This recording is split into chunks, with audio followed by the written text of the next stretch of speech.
is Life Behind Your Lens. We have a special guest today.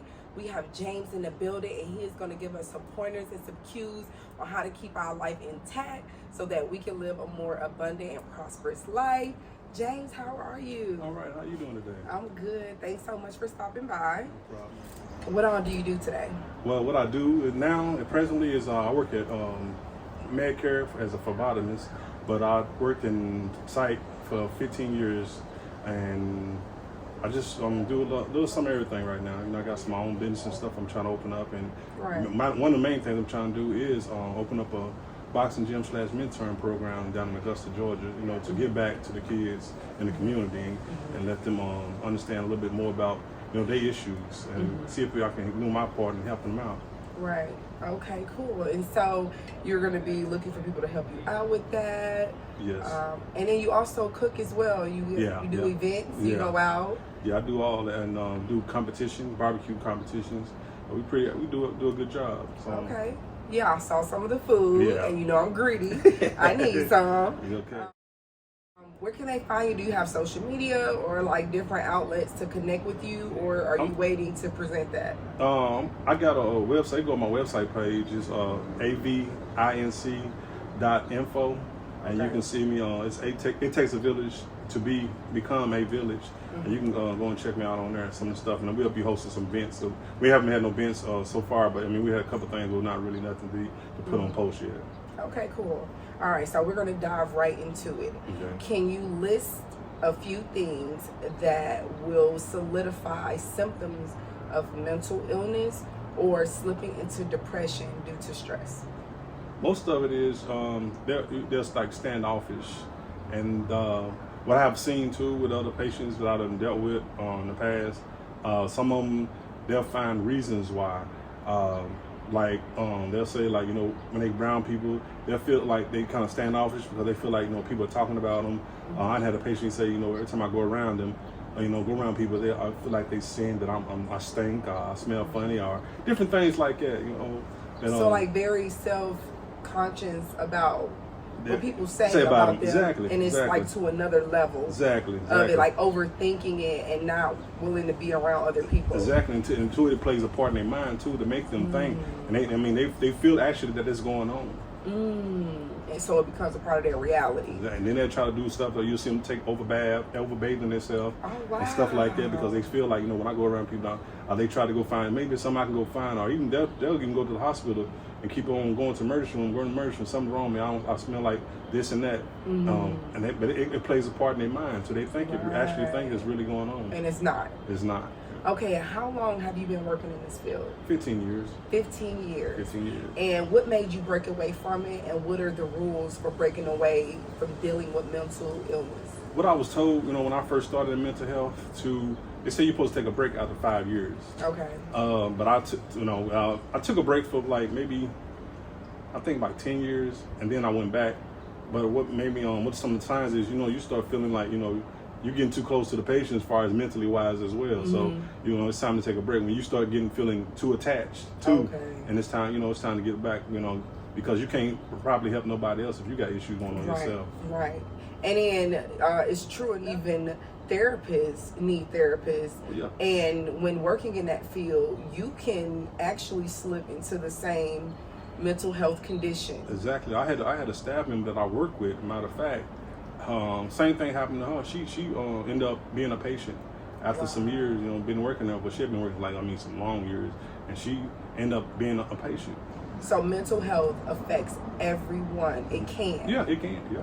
Wow. Because it was even, some I think they're just me thinking, some of it's hereditary because before she had the issues, her brother, he ended up being one of our patients as well. And then after that, her daughter ended up being a patient because, it's a sad story, but I'm not going to go into details, but she ended up killing her babies. And again, a local gas station, she killed the babies, and then she just left and went to another state. And they finally caught up with her where she was, and she had to come back, and then they ended up putting her in a hospital. Wow. Yeah. So in that particular situation, it was hereditary. Yeah. It was showing a lot in their family. And then when she, and sometimes they say it's age, it's just a lot of triggers too. Right. Different triggers. Right. Okay. And so what classifications or diagnoses can you name really quick as far as different things in mental health? You got bipolar, schizophrenic, you have, like I said, depression. It's many of them, but and then even they got some that what we call dual diagnosis, where they're dealing with 2 or 3 different mental illness at the one time. Mental retarded, which is what they call it, mental retarded, and mentally ill at the same time. Wow. And see, I would have never thought that. And it's also affecting young children at a very, very young age. Yeah, I worked on a unit. I worked on a unit where we had kids as young as 3 years old. Wow. Yeah. Where one of the kids, he was there because he tried to kill his mom and his grandmother while they were sleeping. He put it to the match. A 3-year-old? A 3-year-old, yeah. He tried to kill them while they was asleep. One of them was on the sofa and one of them was in the bed. He lit both up on the bed and up under the sofa. So it wasn't that he was just playing with fire. Nah. You guys were able to, diagnose that this was a situation where a 3-year-old purposely, intentionally tried to murder his family. Yeah, because it had to be mental illness. Who would think a 3-year-old would think about doing something like that? Right. And let's talk about that. Voices. Yeah. That is one of the things that people point out that can be a symptom. They're hearing voices and it's making them, or what? How would you guys say it? They hear. Actually, matter of fact, when I first started working in site, when we went through an orientation, they took us through a maze, and how the maze went. It was like doing general stuff that we would be doing while we working, like typing on the typewriter, working on the computer, trying to talk on the telephone, looking at TV. And while we was doing all these things, going through the obstacle course, and we had the headphones on, and then while we doing going through the obstacle course, and it was playing stuff in our heads, like "you're not nothing." It was even cussing words and stuff to relate to what really actual patients hear while they're hearing voice when they saying they're hearing voices. It's just it's mimicking and showing pretty much what they go through so daily. They put you through a obstacle course, everyday things that a patient may go through to see if you will be able to function in the field of helping them and just kind of knowing their experience. Yeah, so you can know, get an idea of what they're going through, so so you can better help them when them things go on. But it was very tedious. We couldn't. It's impossible. I ain't gonna say it's impossible. Some people probably can do it, but it was hard for me to try to keep it on task. And you hearing this in your head, you ain't nothing. Look at them over there. They plotting on you. Da da da. Right. It's hard in life. Yeah. When you second guess yourself, when you doubt yourself, and when you listen to other people's opinion about you, or when people talk about you, or even family members who verbally abused you. Exactly. So you have all these things running in your head. Plus, you're mentally ill. You got bipolar, schizophrenia. But even people who don't have that, it holds you back from moving forward in life. Exactly. And if you didn't have those thoughts or those voices in your head, you can make your own decisions in a sound mind. Exactly. So it's very hard anyway, in general, period. It can be a trigger. Can you give me another example of a situation that took place that you experienced? Yeah, we had one time we had a kid. He was 18. He had came there. He was 19. I'm sorry, he was 19. He had his mom and father were professors at college, and I'm sure. Well, I wasn't living in the household, but I'm sure this is what was going on, pushing him to be great. Be this, be a psychiatrist, be this, or whatever his major day when he went away to college. So all that pressure from since he probably when he was in his first started school, all the way up there, that pressure, and he just finally broke.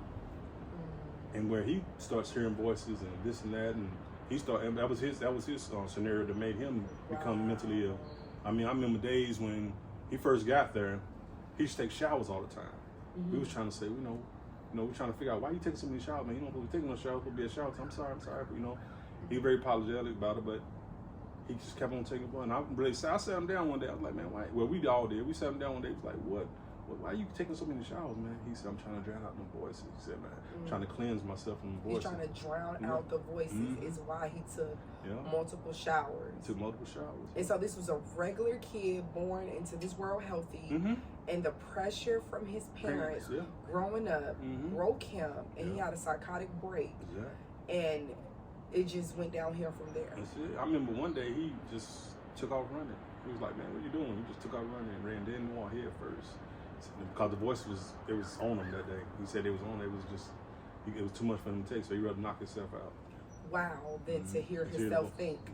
And so these voices, as a professional opinion, do you think that people are really hearing these voices? I believe they're hearing something. Yeah, I really do.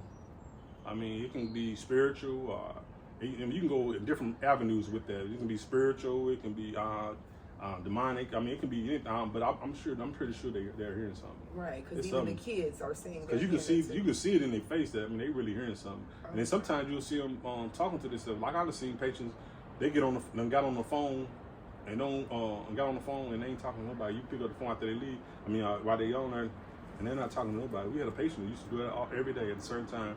He would get on the phone and like he talking to his brother, his twin brother, but there wasn't nobody on the phone. But he had full conversations for like 20, 30 minutes. Wow. Yeah. The mind is very powerful. Yes, it is. Yes, and we all are unique and we all think differently. Exactly. Wow. That's major. So, like, what are some key things that can help people to pull themselves back if they're feeling like they're slipping in that rabbit hole, or if it's hereditary in their family? Like, how do you seek help when things are out of order mentally and emotionally? I would first talk to, take the channels of talking to somebody, in your family that you trust.